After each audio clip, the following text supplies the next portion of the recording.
We are back with Frankie Corrado. And Frankie, the Jets were the best team in the regular season last year. They won the President's Trophy, and they finished 10 points ahead of the Stars. Now let's fast forward to today. They're 16 points behind Dallas. So how much of this is just the Jets missing their MVP goalie, and then how much of it is a drop-off in the team overall?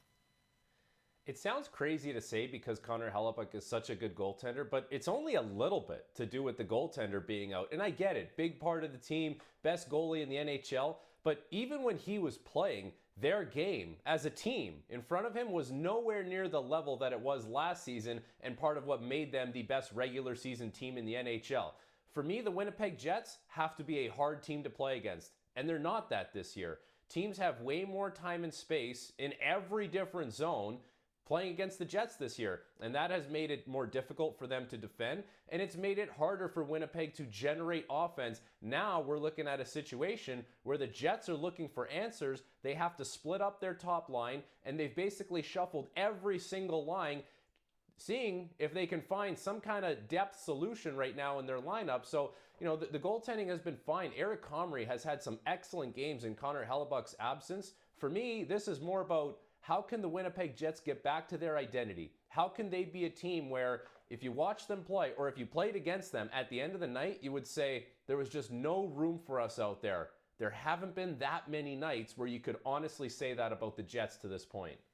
Yeah, it's funny. It's a big change from last year when they had one of the best offenses, finishing tied for third in goals scored, and now they're in the bottom third. So, Frankie, are they also at risk of missing the playoffs if they don't address their scoring depth?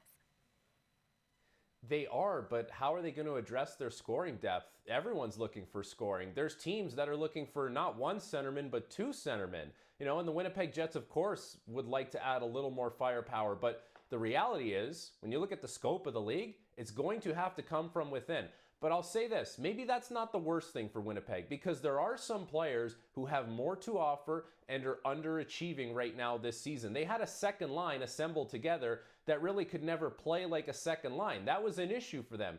So if you have a first line in Scheifele, Vilardi, and Kyle Connor going out there winning their shift, you never really had that next shift to win afterwards. You were always having to get to the first line and make them start over again. So now if you spread things out a little bit, maybe you find a little cohesion elsewhere in the lineup. It's not ideal. It's not how you drew it up, but the savior out there is not necessarily coming into the Winnipeg Jets organization, nor is it for any other organization right now. We're in a state where you kind of have what you have, and you have to make do with it. And so for the Jets, if they can find some production from some players that are underachieving, that's going to help their chances. But they need to score more. Most importantly, they need to defend way better in order to play like the Winnipeg Jets.